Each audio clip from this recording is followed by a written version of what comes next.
Well, we now know there are so many assassination attempts against President Trump. According to a deep state leak that the iNews out of the UK is reporting, they got their hands on the Secret Service admitting that it can't protect Trump from being assassinated.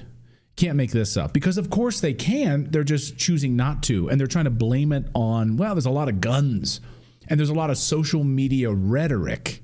Why did they exist then? Yeah, their whole purpose is to protect the president. But they can't do it. President. But they can't do it because there's a lot of guns. Buying guns is. We'll get to what their excuses are in here. So go ahead. Protected from what then? Bees? Like, they didn't know that guns existed. They're like, wait. People are going to be shooting at us? Yeah. Well, let's say also shrubbery and slanted roofs seem to be their kryptonite. Apparently guns are a new thing. Yeah. Maybe John Wilkes Booth, I don't know. What did he use back in 1865? Rocks. They can protect against rocks. We've known about guns for a long time. We've known about lone actors. We've known about conspiracies for a long time. Groups of individuals getting together to kill the president of the United States. I guess after Kennedy, they should have just said, well, this is a thing. Yeah, I guess these guns are a thing. 100 years after Lincoln, we have JFK. Anyway, so according to iNews, you can't even make this up. I'm just furious just going over this. I'm just like, they're basically telegraphing, we can't stop it. It's going to happen. Trump's going to be assassinated. That's basically what they're saying. Here it is. The U.S. Secret Service cannot guarantee it can prevent further shootings, such as the 2 apparent assassination attempts involving Donald Trump. U.S. and British intelligence sources have told iNews. Law enforcement sources on both sides of the Atlantic warned that aggressive social media rhetoric and the ease of buying firearms has created a threat for both presidential campaigns too large for the U.S. agency to deal with alone. On Sunday, Mr. Trump faced his second assassination attempt in 2 months as a would-be shooter positioned himself in the bushes on the perimeter of his Florida golf club. A Secret Service agent monitoring one hole ahead of Mr. Trump spotted the barrel of a gun pointing through the fence line. One suspect was later arrested about 40 miles from the scene, and an official investigation has been launched by the FBI. U.S. intelligence source told iNews that social media rhetoric that encourages violence with no end in sight has seen a rise in individuals spurred on to launch attacks against political figures they disagree with. The rise of individual actors who are not affiliated with any specific traditional ideology or organization continues to be the main threat pattern. They warned about the rise in aggression fueled by social media, and the U.S. Secret Service is not resourced to track every, quote, crazy narrative on the internet, end quote, requiring them to lean on other agencies. Really? So wait a second. Let's just so we understand here, this shooter the other day at Trump's golf course was not some just random poster on the internet. We now know, according to Breitbart, that the FBI, Interpol, the Customs and Border Protection were warned about the Trump assassination suspect Ryan Routh multiple times. This was not just some random internet social media narrative BS. Also, didn't we cover last week the fact that they have a mass surveillance tool and they're going to survey us? Refer to the piece I did about how the Department of Homeland Security now has this weapon of mass surveillance that they say can protect against any fake news, any AI simulation. They're on it. They say they can control the whole internet unless it's a threat to Trump. Well, unless it's a threat to Trump, we'll allow that to happen. I mean, they did know about him. So the surveillance is working okay. It's just the act upon it thing that seems to be a bit wonky at the moment. Mm-hmm. Maybe what they need to do.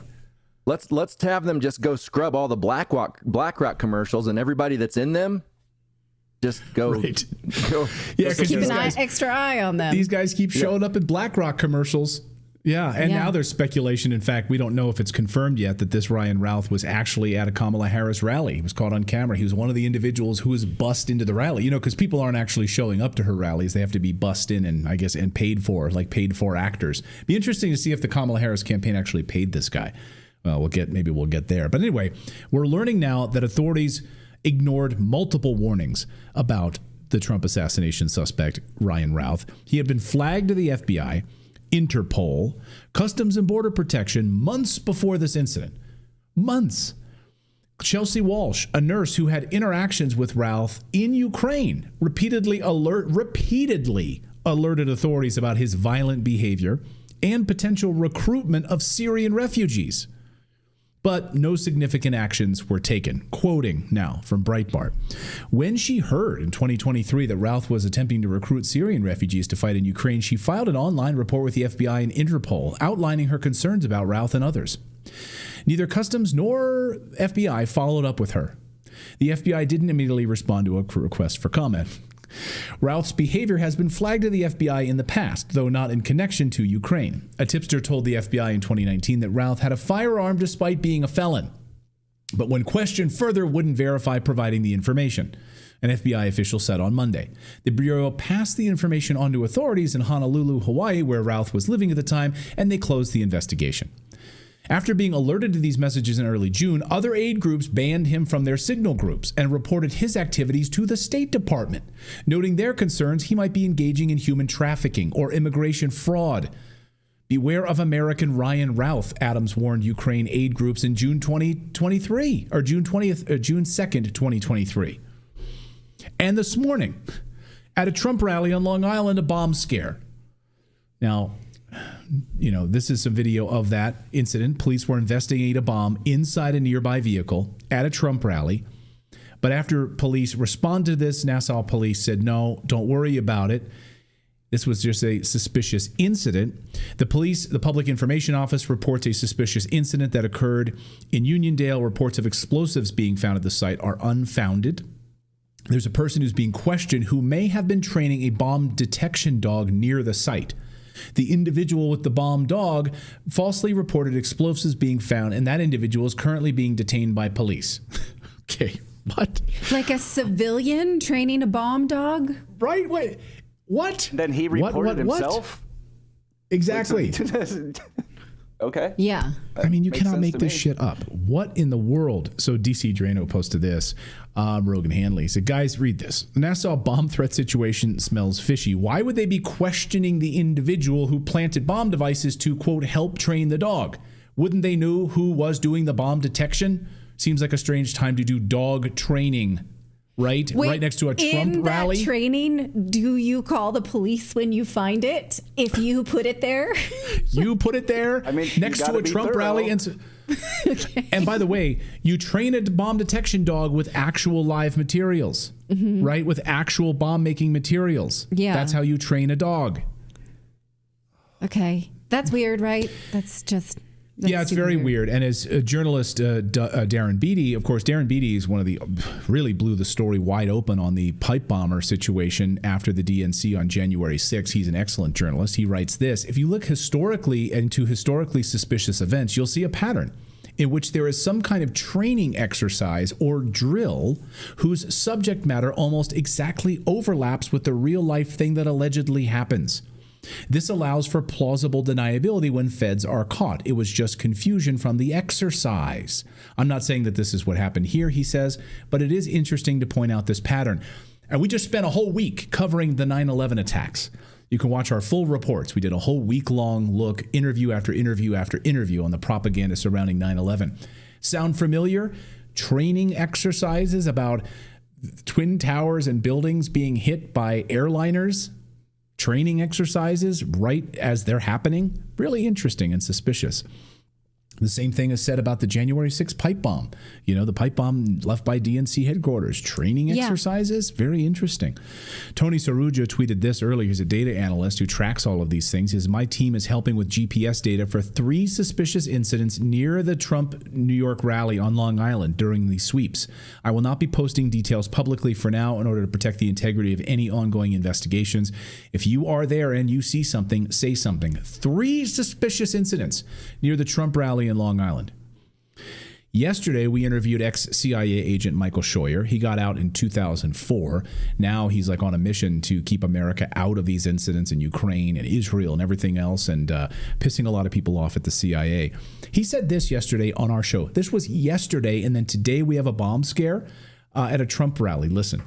They may be finished, Clayton, with shooters, but not with a truck bomb or a aerial weapon of some kind. And they can blame it on They can blame it on anybody. They've got all the gangsters in the country they need, and they can set them up. The FBI specialty is setting up Muslim terrorists. They get one not very bright Muslim suggest an operation.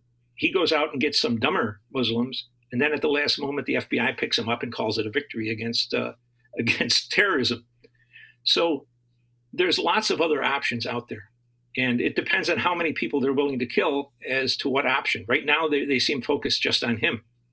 But if it's his family, if it's his children, if it's a bunch of people who just work for him, I think there's no hesitation on the part of the Democrats to preserve what they have to killing more than one person.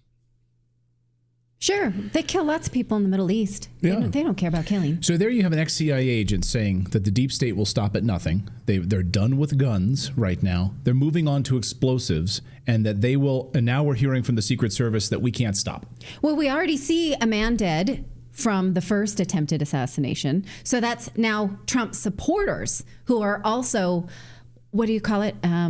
Collateral damage. Acceptable collateral damage. And if you have a truck bomb or some sort of explosive that he's talking about, and then you hear, I mean, yeah, I'm sure they wouldn't care if they took out Trump supporters. They would love that. I'm sure they would absolutely love that. We are in dark.